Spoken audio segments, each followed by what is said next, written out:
नीमच शहर के हृदय में स्थित वह शहीद पार्क जिसे शहर की शान होना चाहिए था, आज अपनी बदहाली पर आंसू बहा रहा है। रखरखाव के अभाव और नगरपालिका की घोर अनदेखी के चलते ज्ञान मंदिर के पास स्थित एक पार्क गंदगी का ढेर और असामाजिक तत्वों का अड्डा बनकर रह गया है।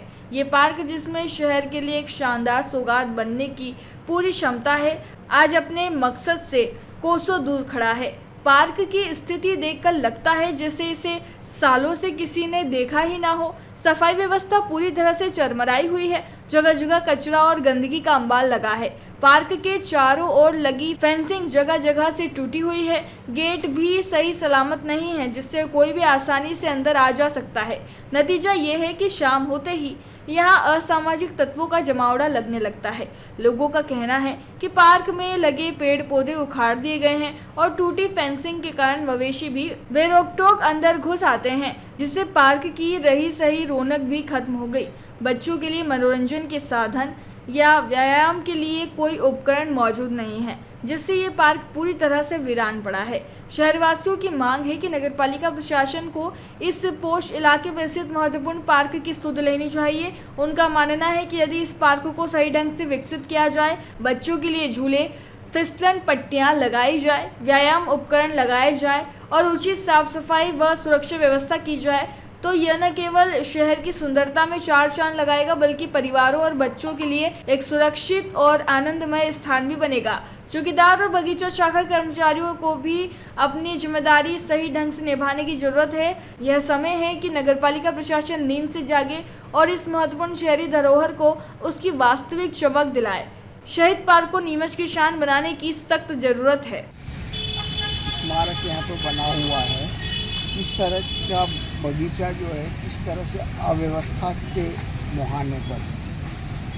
सर्वप्रथम तो आज आपने भारत के हृदय स्थली वीरों की जन्नी जाबाज शहीदों की रक्त वर्णी रच की पावन धरा पर और ये शहीद पार्क के लिए आपने जो अपने हृदय में जो जागरूकता उत्पन्न करी है, इसके अच्छाई के लिए, इसके लिए मैं आपका हार्दिक अभिनंदन करता हूं जनमानस की ओर से। मैं पावन सरिता नदियाँ बचाओ महाअभियान सार्थक बनाओ संघ का प्रमुख परमानंद शर्मा जनमानस से सिर्फ यही विनय भरी विनती करता हूं कि आप फल फूल वनस्पति प्रकृति जो आपकी अमूल्य देन है, इसकी आप रक्षा करें। और मेरा ये निवेदन है शासन प्रशासन से कि जो भी आपने अपने अंदर में जो आपकी कार्य हैं, क्या साहब उसको आप जनमानस में जाकर क्या उसकी आप है ना जानकारी लें, ताकि इस बगीचे को लेकर क्या कहेंगे? इस बगीचे की तो वर्तमान हालत आप देख ही रहे हैं। मैंने यहाँ 5 साल पहले एक पीपल वृक्ष लगाया। कहते हैं कि एक पीपल लगाने से जो 24 घंटे ऑक्सीजन देता है, वो आप एक आदमकद हो गया था, उसको तोड़ दिया गया। अब वर्तमान हालात ये है कि मैं 6 महीने से नगर पालिका के वहाँ के अभी जो गांधी वाटिका में सुपरवाइज़र, उनसे भी कह चुका हूँ कि इसका आप है ना जो ये पूरा खुला हुआ है, ढांडे भरे रहते हैं इसके अंदर और यहाँ ये गंदगी है चारों तरफ फैली हुई है। मैं चाहता हूँ एक तो इसकी है ना तार फेंसिंग हो क्या साहब, और इसमें कुछ जनमानस के हित के लिए मनोरंजन का साधन उत्पन्न हो इसके अंदर। और आप हरियाली अमावस आ रही है, अगर आज ये डेवलपमेंट होगा, ये हमारी नीमच नगर की शोभा है और वर्तमान में ये गंदगी युक्त हो रही है। अतः मेरा शासन प्रशासन से और जनमानस से भी यही निवेदन है कि आप अपने लिए नहीं, इस नगर का पालिका के इस बगीचे को नगर पालिका की तो आप जानते ही हो कि क्या हालत है, वो तो अपनी ही सुध ले ले तो बहुत है।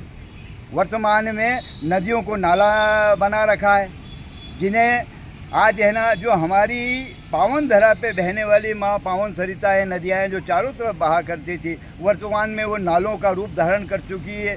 गंदगी बगीचे में आप और क्या क्या सुधार चाहते हैं? मैं वर्तमान में तो ये चाहता हूँ कि हरियाली अमावस से पहले ये जितनी भी गंदगी है इससे मुक्त हो जाए हमारा ये शहीद पार्क क्या साहब। और जो भी है अभी यहाँ जो भी वृक्षारोपण किए हैं उसकी देख। अब वर्तमान में क्या है कि साहब जो इसका चौकीदार है वो दिव्यांग है, अब वो अपने आप को संभालेगा या इस बगीचे को संभालेगा? अब उसके साथ एक और चाहिए ना, आप देख रहे हैं अभी यहाँ आप कुछ समय बाद आइए, क्या आपको सारे नशे वाले मिल जाएंगे, कुकर्मों वाले मिल जाएंगे। वर्तमान हालात बड़े मतलब नाजुकी हैं एक तरह से, जनमानस के हित में नहीं है। अतः मेरा सिर्फ यही निवेदन है कि शीघ्र से शीघ्र जनहित में क्या साहब इस कार्य को आप पूर्ण करें। और नाम? मैं पावन सरिता नदियाँ बचाओ महाअभियान सार्थक बनाओ संघ का प्रमुख परमानंद शर्मा।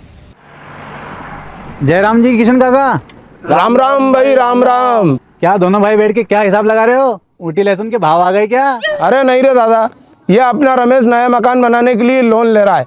हिसाब किया तो पता चला कि लोन का पैसा तो ईंट और रेती में ही पूरा हो जाएगा।